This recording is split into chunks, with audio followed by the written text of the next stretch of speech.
Tidak masuk kerja lebih dari 46 hari, seorang ASN di Nias Utara dipecat.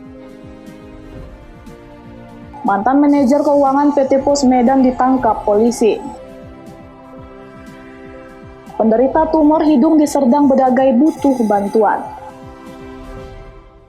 Selamat malam pemirsa, selain cuplikan berita tadi kami juga akan menyajikan informasi menarik lainnya. Bersama saya Kiki Nasution, pemirsa inilah Sumut hari ini malam selengkapnya.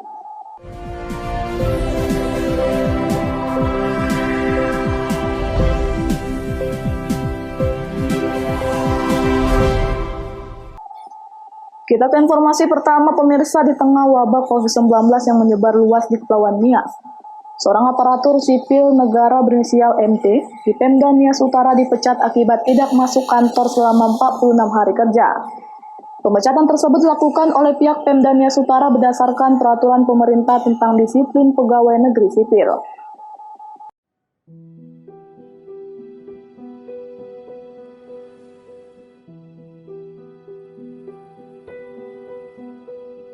Seorang ASN berinisial MT harus menerima tindakan tegas dari pimpinan pemerintah daerah Kabupaten Nias Utara, berupa pemecatan tidak atas permintaan sendiri, karena melebihi 46 hari kerja tidak hadir untuk berkantor.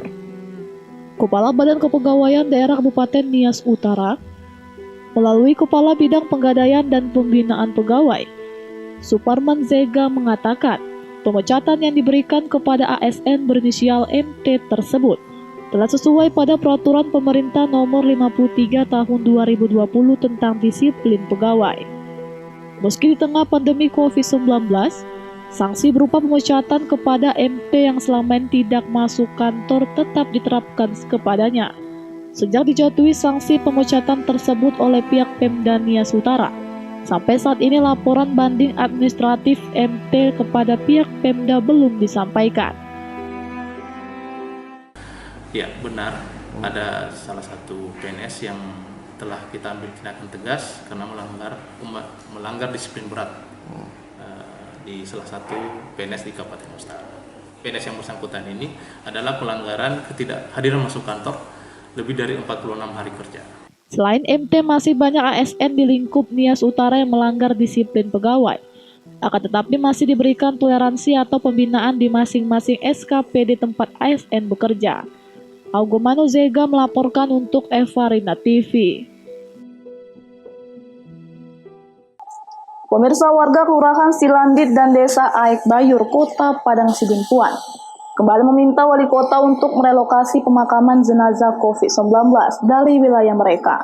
Terbukti dari pengukuran yang dilakukan, jarak makam dengan pemukiman warga hanya 300 meter.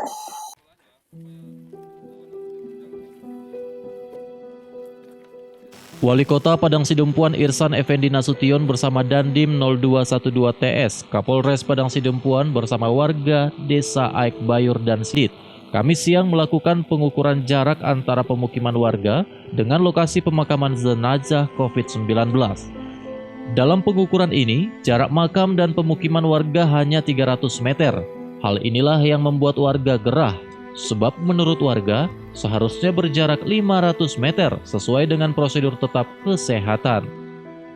Selama masa pandemi COVID-19, warga Kelurahan Silandit dan Desa Aik Bayur kerap melakukan penolakan jenazah COVID-19 dimakamkan di lokasi mereka.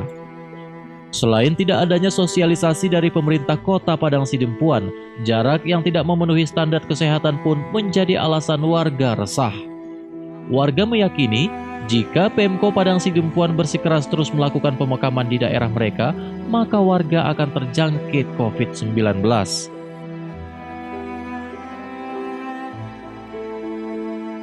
Jangan ada dibuat di sini.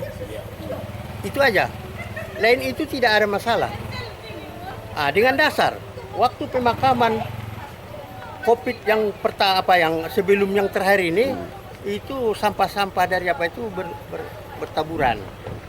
Entah alat untuk penanaman COVID itu saya tidak tahu kan. Itulah banyak. Jadi permintaan kita selanjutnya kita selanjutnya itu ya? di pemakaman itu pendapat masyarakat Desa Aik Bayur dan Kelurahan Silandit itu bisa jangan di Kelurahan Silandit dan Desa Aik Bayur. Itulah pendapat masyarakat Desa Aik Bayur dan Kelurahan Ciladin. Ada kan sorry kan? Itu. Azan Sinaga melaporkan untuk Evarina TV. Pemirsa, Kejaksaan Negeri Labuhan Batu menghentikan penuntutan berdasarkan keadilan restoratif terhadap perkara-perkara ringan dengan melibatkan para pihak baik korban, pelaku pidana, dan masyarakat. Hal ini selain langkah humanis, juga guna mencegah klaster baru COVID-19 di lembaga permasyarakatan.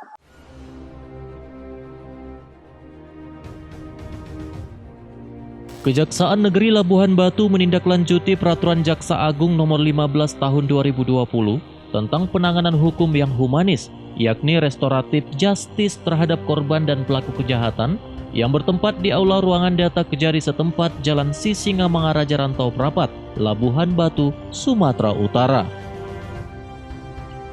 Di mana hal ini sebagai upaya untuk menyelesaikan kasus pidana yang tergolong ringan, sehingga diharapkan mampu tercapainya keadilan bagi seluruh pihak tanpa harus berlanjut ke meja persidangan. Kepala Kejaksaan Negeri Labuhan Batu Kumaidi menjelaskan, upaya restoratif justice merupakan penanganan perkara yang mengacu rasa keadilan pada masyarakat, sesuai Peraturan Jaksa Agung dan telah disetujui melalui surat ketetapan penghentian penuntutan berdasarkan keadilan restoratif oleh Kejaksaan Tinggi Sumatera Utara, tanpa merugikan kedua belah pihak karena sebelumnya telah dimediasi untuk berdamai. Kasus yang dilibatkan yaitu pihak perusahaan perkebunan PT PN3 Labuhan Haji Aikanopan, Labuhan Batu Utara.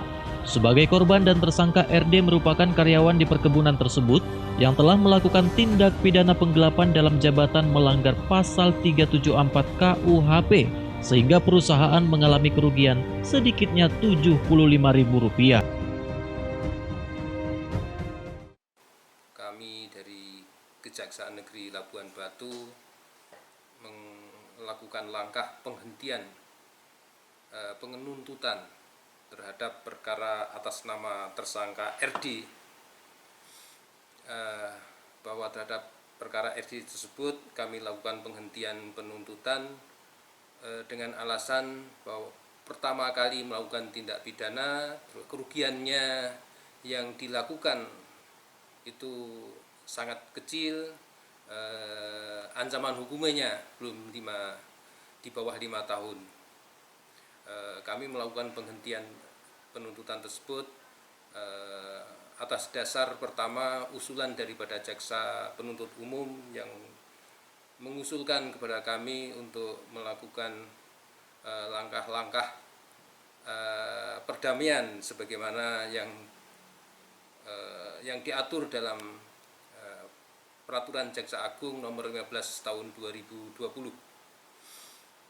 Kemudian kami terima, kemudian kami lanjutkan ke Kepala Kejaksaan Tinggi Sumatera Utara untuk mendapatkan persetujuan.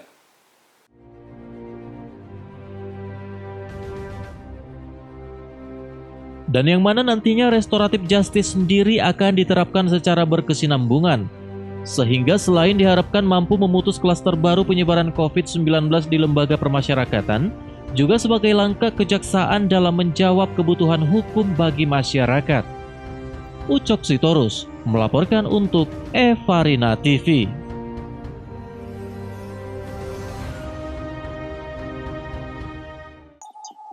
Sumut hari ini masih akan kembali sesaat lagi, tetaplah bersama kami.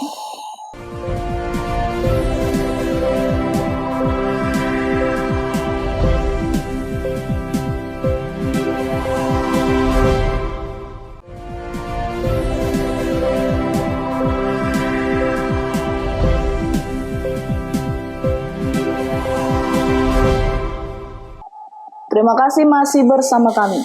Pemirsa, mantan manajer keuangan kantor Pos Medan berinisial MMN ditangkap tim Reskrim Polrestabes Medan. Tersangka diduga melakukan tindak pidana korupsi dengan kerugian negara mencapai 2 miliar rupiah.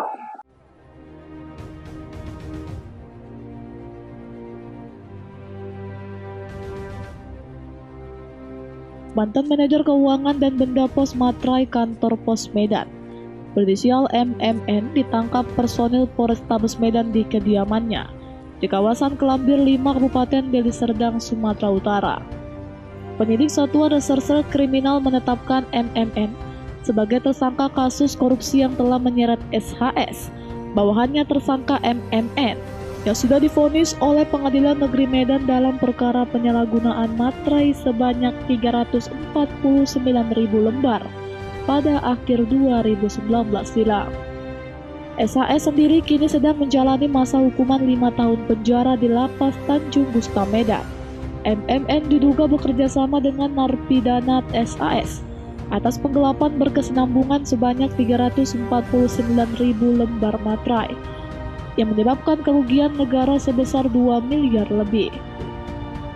Berdasarkan hasil penyelidikan sementara, MMN mengaku uang hasil kejahatan dihabiskan untuk bermain saham. Uang sisa hasil kejahatan sebesar 55 juta rupiah dan 25 gram emas yang masih disimpan tersangka disita penyidik sebagai barang bukti. Menurut Kapolrestabes Medan, Kombes Pol Riko Sunarko, MMN manajer keuangan dan PBM dijadikan tersangka karena tidak melakukan pengawasan atau pemeriksaan yang menjadi tugas dan tanggung jawabnya. Manajer keuangan dan PBM, di mana yang bersangkutan tidak melaksanakan pengawasan dan atau pemeriksaan yang menjadi tugas dan tanggung jawabnya. Dari amar putusan tersebut, saudari SHS selain diputus 5 tahun penjara, kemudian kita diperintahkan untuk menindaklanjuti untuk saudara MMN selaku manajer keuangan dan BBM tidak melaksanakan pengawasan dan atau pemeriksaan yang menjadi tugas dan tanggung jawabnya.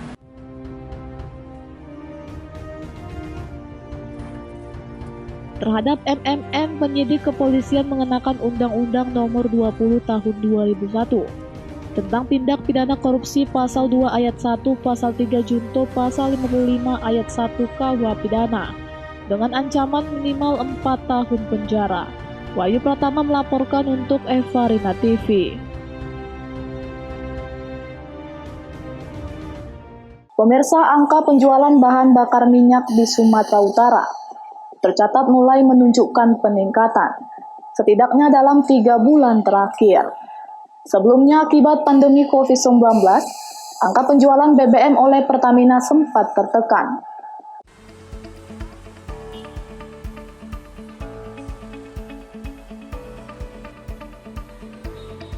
Kinerja penjualan bahan bakar minyak di Sumatera Utara berangsur-angsur pulih setelah sebelumnya sempat tertekan oleh pandemi COVID-19.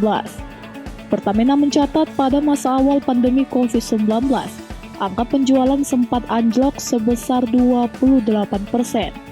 Penurunan penjualan terjadi pada semua jenis bahan bakar.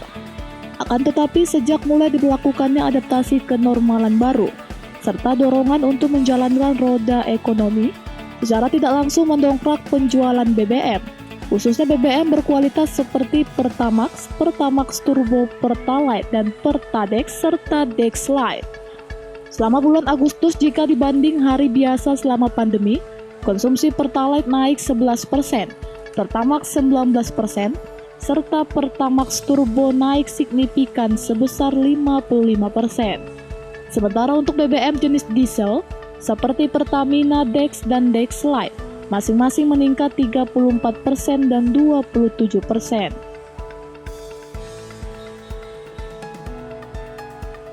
Dampak pada berbagai sektor, salah satunya di sektor BBM yang Pertamina sempat mengalami penurunan penjualan sekitar 28%. Tetapi setelah di tren 3 bulan terakhir, peningkatan konsumsi penjualan BBM sudah mengalami tren positif.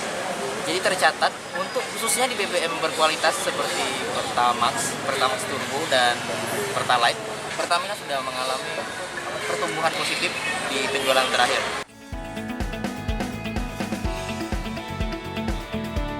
Selain adanya peningkatan mobilitas kendaraan warga selama beberapa bulan terakhir, kesadaran warga Sumatera Utara akan penggunaan BBM berkualitas yang ramah lingkungan juga meningkat. Daniel Pekuali melaporkan untuk Eva Rina TV. Sementara itu, pemirsa, pemerintah Kabupaten Batubara dan Polres Batubara melalui komunitas sedekah Jumat atau KSJ menyalurkan seratusan bantuan paket sembako kepada para pengemudi becak dan juru parkir di wilayah perkotaan Indrapura, Batubara. Bantuan ini merupakan kepedulian tim KSJ di masa pandemi COVID-19.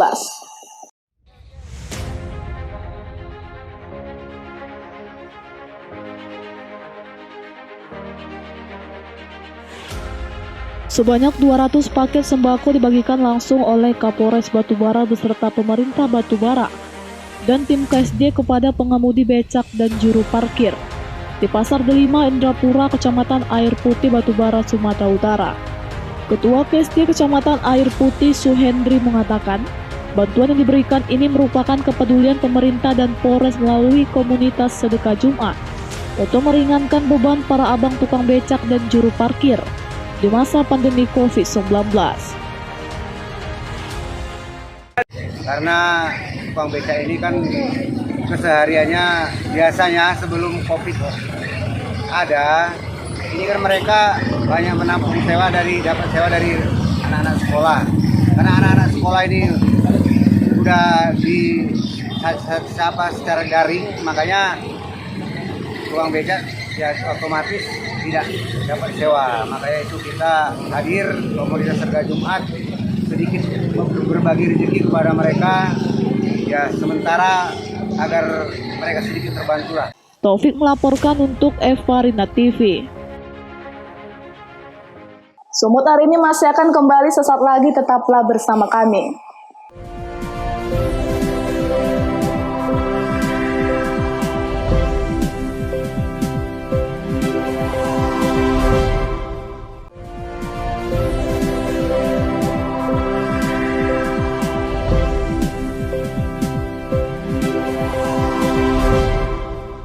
Terima kasih masih bersama kami pemirsa. Nurlaili, warga Dusun Pisang, Desa Melati, Pasar 2, Kecamatan Perbaungan, Kabupaten Serdang Bedagai, Sumatera Utara, membutuhkan uluran para dermawan untuk meringankan beban penyakit tumor hidung yang menimpanya setelah didiagnosa dokter.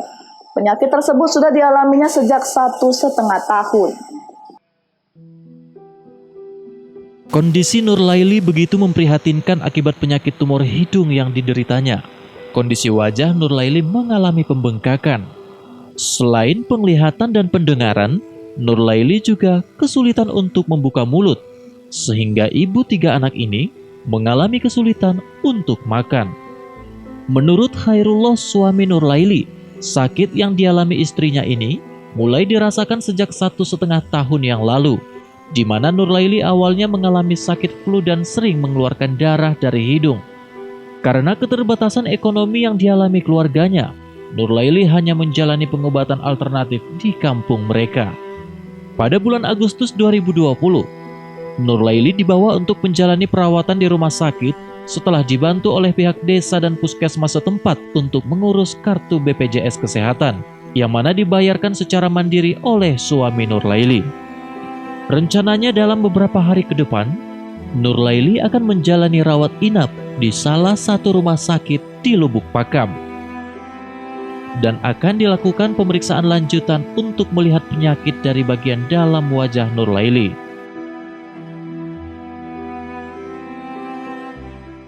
Dari awalnya 1,5 tahun, Pak. Itu penyebab awalnya apa, Pak? Yaitu dia berupa mimisan, sering keluar darah dari hidungnya. Sakit tumor Di bagian wajah, Pak? di hidung itu tadi, tumor. Hasil labnya udah sebagian udah diketahui penyakitnya. Ini nanti hari Rabu, nanti Kamis besok dibawa lagi ke rumah sakit, mau di opname, anjuran dokter begitu, suruh opname dulu. Setelah itu nanti hari Jumat dilaksanakan yaitu pemeriksaan lagi untuk penyakit yang di dalamnya lagi. Kalau yang nampak dari hidung tadi, kata dokter ini tumor. Abdul Malik melaporkan untuk Evarina TV. Pemirsa, Kabupaten Donggala menjadi salah satu daerah di Sulawesi Tengah sebagai pengekspor ikan tuna ke beberapa negara. Dari data yang ada di Pelabuhan Pendaratan Ikan Donggala, Dinas Kelautan dan Perikanan Provinsi Sulawesi Tengah, dalam sebulannya bisa menghasilkan 40 ton ikan tuna. Kabupaten Donggala merupakan daerah di Sulawesi Tengah yang dikenal sebagai penghasil tuna, di mana ikan tangkapannya dikirim sampai luar Provinsi Sulawesi Tengah, bahkan diekspor hingga ke Jepang. Saat ini ikan tuna yang dihasilkan oleh Pelabuhan Pendaratan Ikan PPI Donggala dalam sebulannya bisa mencapai 40 ton. Dari total kurang lebih 3.000 nelayan yang ada di wilayah tersebut.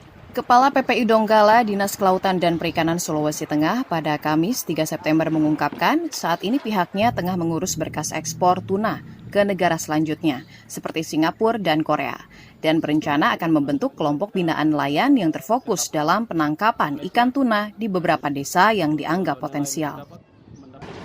Nah, pemasarannya itu untuk tuna itu keluar. Jadi ada yang Makassar, kemudian ada yang langsung ke Jakarta, dan kita kita mau mulai ekspor ya untuk kemarin Bang. Ya langsung Jepang. 1 bulan baru pulang. Oh gitu. Kalau biasanya berapa sampai berapa kilo ikan apa semua itu? Macam-macam tapi artinya kalau masih tiga orang ambil paling 5 tong. Selain itu, Dinas Kelautan dan Perikanan Provinsi Sulawesi Tengah berupaya untuk menjaga kualitas dan mempertahankan mutu ikan dari nelayan saat di atas kapal hingga didaratkan di pelabuhan. Dari Donggala, Sulawesi Tengah, Rangga Musabar, Kantor Berita Antara mewartakan. Pemirsa, demikianlah rangkaian informasi dalam Sumut hari ini malam. Saya Kina Sution mewakili kerabat kerja yang bertugas pamit undur diri. Terima kasih atas kebersamaan Anda dan sampai jumpa.